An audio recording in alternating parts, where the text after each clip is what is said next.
Hamas के द्वारा दागी गई 5000 मिसाइल के बाद इसराइल और हमास के बीच बहुत खतरनाक युद्ध हो रहा है। कई लोग इनमें घायल हुए हैं और कई लोगों ने इन युद्ध में जान गंवाई है। लेकिन क्या आपको पता है क्यों ये हमास और इसराइल के बीच बार बार जंग छिड़ रही है?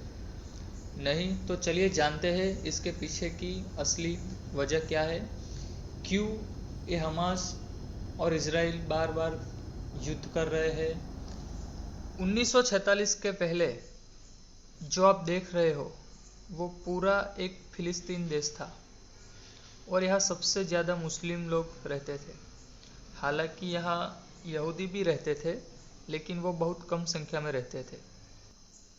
और 1946 के पहले इज़राइल नामक कोई देश था ही नहीं।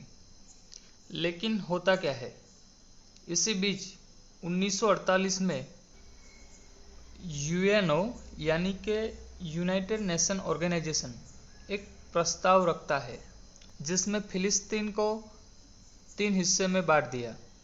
फिलिस्तीन को 48% हिस्सा, इज़राइल को 44% हिस्सा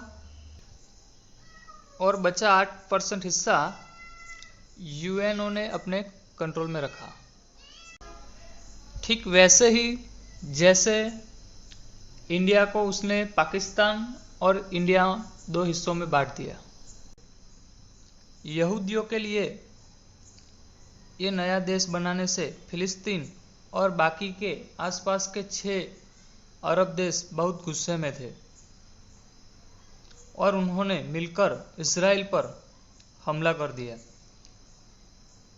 लेकिन इस युद्ध में इज़राइल ने 6 अरब देश को धूल चटाई और जीत हासिल की।